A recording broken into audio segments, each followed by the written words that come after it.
On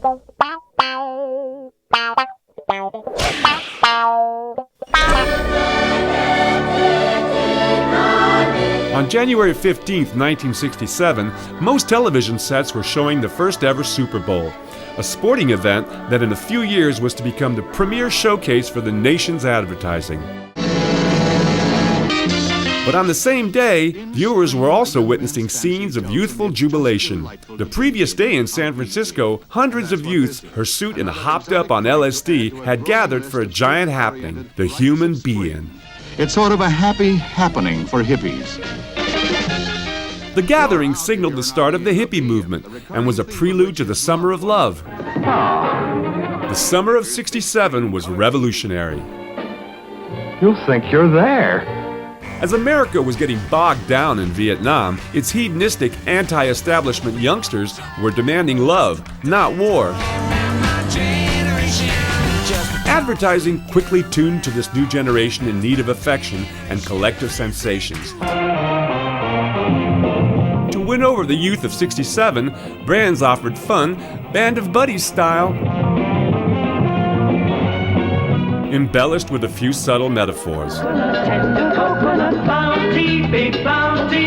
Back then, advertising codes for the young were virtually unchanging. Everyone half naked on the beach, getting off on the product.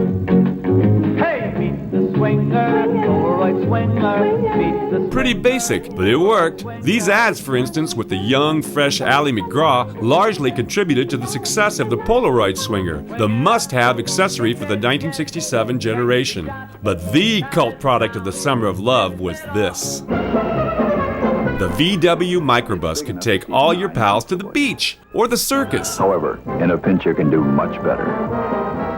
Of course, and advertising fueled this phenomenon, for since the 50s, Volkswagen, guided by advertising guru Bill Bernbach, had adopted an original stance, offering cheap vehicles in an unpretentious way that bordered on self-mockery. The Volkswagen Carmen Ghia is the most economical sports car you can buy.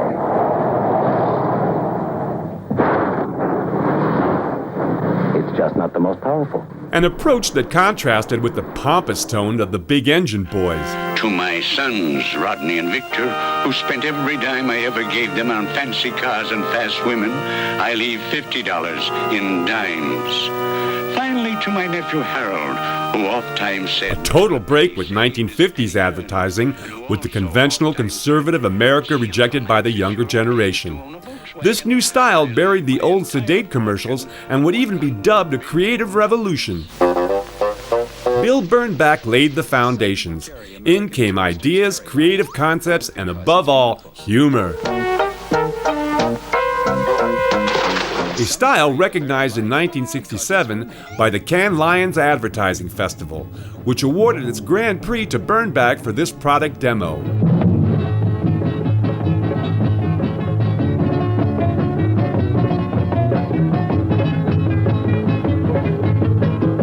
Nope, you can't make Burlington's new mid-length sock fall down. Your shiny shins will never show. But though '67 marked a revolution in advertising tone, content was a different matter. Blacks, for instance, were virtually absent from commercials. And while the whites jigged about on screen, the African Americans hit the streets.